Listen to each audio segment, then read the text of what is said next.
साबिक principal secretary Azam Khan ने cipher drama बेनकाब कर दिया। साइफर सोची समझी साजिश करार। एक माह से लापता साबिक प्रिंसिपल सेक्रेटरी आजम खान के मजिस्ट्रेट के सामने बयान में होश रुबा इंकशाफात। कहा, चेयरमैन पीटीआई ने सियासी मकासद के लिए प्री प्लान बयानिया बनाया। तहरीक अदम एतमाद से बचने के लिए साइफर को बैरूनी साजिश का रंग दिया गया। चेयरमैन तहरीक इंसाफ ने कहा, साइफर को गलत रंग देकर अवाम का बयानिया बदल दूंगा। साबिक वज़ीर आज़म ने साइफर मुझसे 9 मार्च को ले लिया और बाद में कहा गुम हो गया। साइफर ड्रामा के जरिए अवाम में मुल्की सलामती इदारों के खिलाफ नफरत का बीज बोया गया। साइफर को जानबूझकर मुल्की सलामती इदारों और अमरीका की मिली भगत का गलत रंग दिया गया। मना करने के बावजूद एक सीक्रेट मुरासले को अवाम में ज़ाती मुफाद के लिए लहराया। साइफर ड्रामा सिर्फ और सिर्फ अपनी हुकूमत बचाने के लिए रचाया। झूठे बयानिए का प्लान चेयरमैन तहरीक इंसाफ, शीरी मजारी और 2 मजीद लोगों ने बनाया। साइफर देखकर साबिक वज़ीर आज़म ने खुशी का इजहार किया। कहा, अब इस्टेब्लिशमेंट और अपोजिशन के खिलाफ बयानिया तैयार करने के लिए साइफर को इस्तेमाल किया जा सकता है। आजम खान के सामने आने पर लापता होने का मुकदमा खत्म।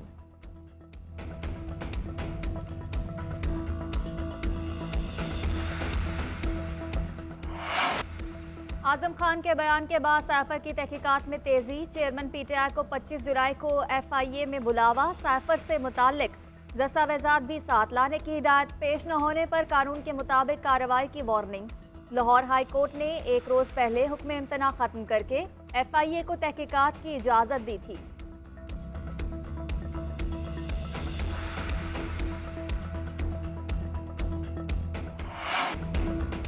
चेयरमैन पीटीआई को गिरफ्तार करके साइफर बरामद कराना जरूरी है। आजम खान का बयान फर्द जुर्म है। चेयरमैन तहरीक इंसाफ ने साइफर को पब्लिक करने का जुर्म किया। इदारों को बदनाम किया गया, जरूर सजा मिलनी चाहिए। रियासत की मुद्दत में मुकदमा दर्ज कराएंगे। वजीर दाखिला राना सनाउल्लाह की प्रेस कॉन्फ्रेंस। कहा कि पाकिस्तानी इदारों के खिलाफ मनसूबाबंदी के तहत ये ड्रामा रचाया गया। चेयरमैन पीटीआई के ड्रामे से मुल्की इदारों की साख को नुकसान पहुंचा। शाह महमूद कुरैशी भी इस जुर्म में बराबर के शरीक हैं। ये टोला मुल्क दुश्मन कार्रवाइयों में मुलव्विस था। ये जत्था मुल्क का अमन बर्बाद करने की कोशिश में था। मुआविन खुसूसी अता तारड़ ने कहा कि वजारत उज़्मा जाने के बाद जलसे में साइफर लहराना जुर्म है और साइफर मामले पर चेयरमैन पीटीआई के खिलाफ सीक्रेट एक्ट की कार्रवाई होगी। शवाहिद की बिना पर चेयरमैन पीटीआई को सजा होगी।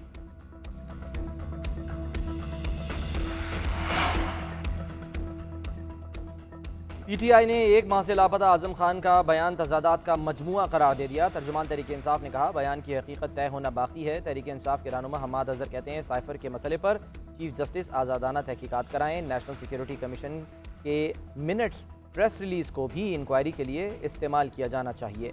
इस्लामाबाद पुलिस ने अदालत में कहा, आजम खान अगवा हुए, उनका ठिकाना मालूम नहीं। अचानक आजम खान से मंसूब बयानात की फौरी तहकीकात होनी चाहिए।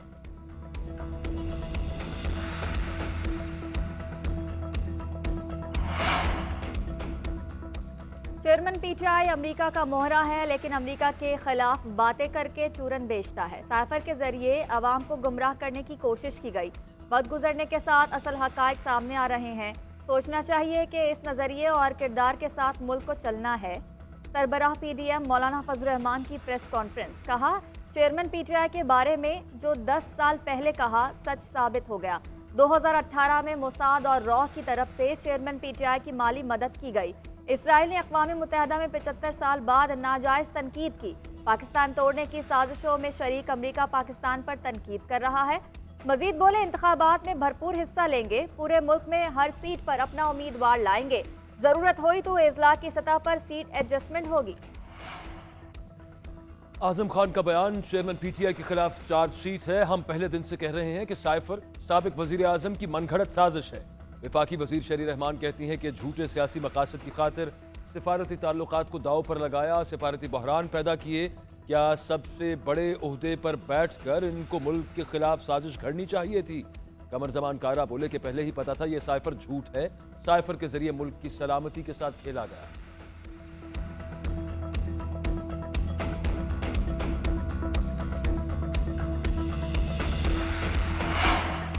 पाकिस्तानी सियासत में अमेरिका का किरदार नहीं, इस हवाले से गलत फहमियों को दूर करना है। अमेरिकी महकमा खारजा की नायब मुआविन वजीर एलिजबेथ हर्स्ट की गुफ्तगू।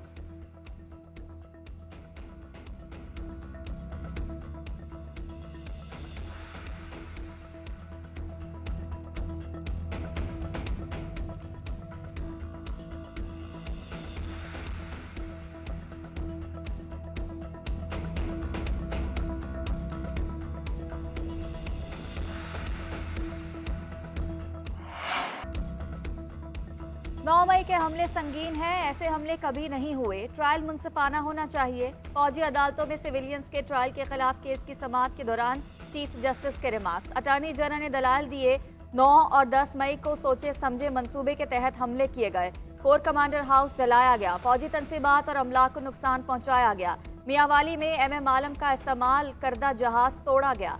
फैसलाबाद में ISI दफ्तर हमले में मुलव्वस अफराद मुसल्लह थे। रेडियो पेशावर को मुकम्मल तौर पर तबाह किया गया। फौजी अफसरान को इस तरह के जत्तों को मुंतशिर कराना नहीं सिखाया गया। चीफ जस्टिस ने इस्तफसार किया कि क्या आप ये कह रहे हैं कि फौजी सिर्फ गोली चलाना जानते हैं। अटॉर्नी जनरल ने मौके पर इख्तियार किया कि फौजी हथियार चलाने में मुकम्मल तरबियत याफ्ता होते हैं। 9 मई के वाक़े पर फौज ने लचक का मुजाहरा किया।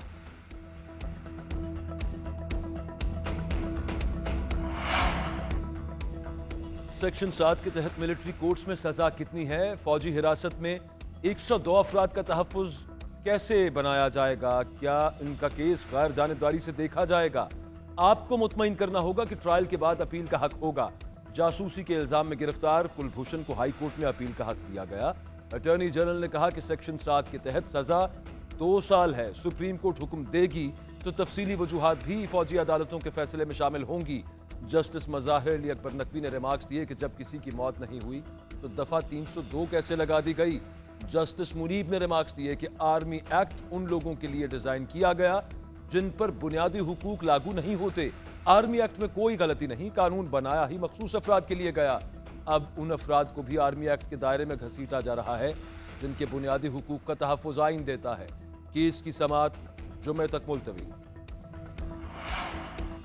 खातून जज धमकी केस में चेयरमैन PTI ने अदालत में खड़े होकर माफ़ी मांग ली। साबिक़ वज़ीर-ए-आज़म ने कहा, जोशे खिताबत में कानूनी कार्रवाई करने का कहा। मैंने जो कहा इस पर जज से माफ़ी भी मांगने गया। अगर लाइन क्रॉस की है तो मैं माफ़ी मांगता हूँ। 27 साल पहले इंसाफ की बालादस्ती के लिए सियासी जमात बनाई, हमेशा इंसाफ की बात की है। आज तक मैंने कोई कानून नहीं तोड़ा। सेशन अदालत ने खातून जज धमकी केस की आज की समाअत का तहरीरी फैसला जारी कर दिया। फैसले में कहा गया, अदालत में पेशी के बाद चेयरमैन PTI के वारंट गिरफ्तारी मनसूख किए जाते हैं। 24 जुलाई को स्पेशल प्रोसिक्यूटर बरियत की दरख्वास्त पर दलाइल दें। उधर इस्लामाबाद की अदालत में 190 मिलियन पाउंड रतोशा खाना केस की समाअत। चेयरमैन PTI की जमानत में 26 जुलाई तक तौसी, अगली समाअत पर फिर तलब।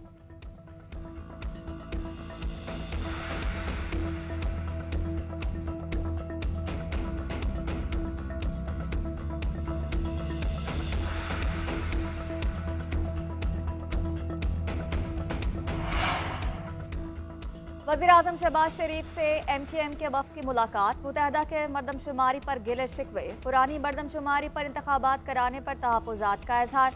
वज़ीर-ए-आज़म की निगरान हुकूमत समेत तमाम अहम फैसलों में MKM को शामिल करने की यकीन दहानी। कहा, निगरान सेटअप पर MKM से मुशावरत को यकीनी बनाया जाएगा। आइंदा इंतखाबात पुरानी मरदमशुमारी पर कराने का ताहाल अभी कोई फैसला नहीं हुआ। MKM ने निगरान वज़ीर आला सिंध के लिए शुएब सिद्दीकी का नाम तजवीज़ कर दिया। MKM तर्जुमान के मुताबिक वज़ीर-ए-आज़म ने निगरान हुकूमत और आम इंतखाबात से मुताल्लिक मुशावरती कमेटी तश्कील दे दी। कमेटी निगरान हुकूमत समेत तमाम मामलात पर MKM से मुशावरत को यकीनी बनाएगी।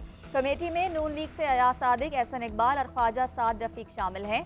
MKM से कमेटी के लिए नाम तलब कर लिए गए। लाहौर में मूसलाधार बारिश, जल थल एक, सड़कों पर पानी जमा होने से ट्रैफिक की रवानी मुतासिर। मॉडल टाउन, कलमा चौक, गुलबर्ग और दीगर इलाकों में बादल बरसे। सबसे ज़्यादा बारिश ताजपुरा में 80 मिलीमीटर रिकॉर्ड की गई। धोबी मोहल्ला चररपिंड में बारिश के पानी में नहाते हुए 2 बच्चे करंट लगने से जाँ बहक। 10 साला बच्चा जख्मी। जहलम, अटक, मुजफ्फरगढ़ और गिरदोनवा में बादल जमकर बरसे। पेशावर, DG खान और फैसलाबाद में भी बारिश। आज़ाद कश्मीर में बारिश से नाला भिम्बर की सतह बतदरीज बुलंद होने लगी। कराची में कल से बादल बरसेंगे।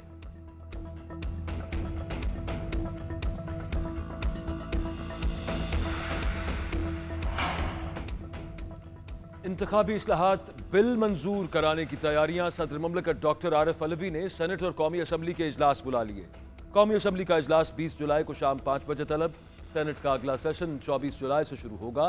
सदर ने दोनों इजलास वज़ीर आज़म की एडवाइस पर आइन के आर्टिकल 54 के तहत बुलाए।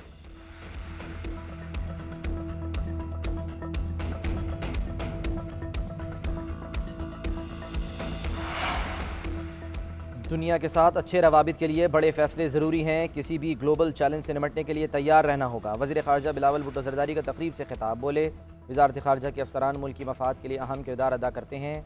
फतह ग्रे लिस्ट से निकलने में वजारत खारजा ने अहम किरदार अदा किया।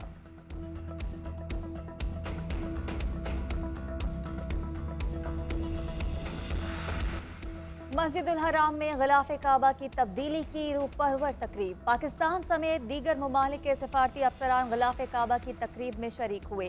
उम्रा ज़ायरीन और नमाजी भी शामिल। गिलाफ काबा मजमूई तौर पर 16 टुकड़ों पर मुश्तमिल है। गिलाफ काबा की तैयारी के लिए 700 किलो रेशम, 120 किलो सोने और 100 किलो चांदी का इस्तेमाल किया गया।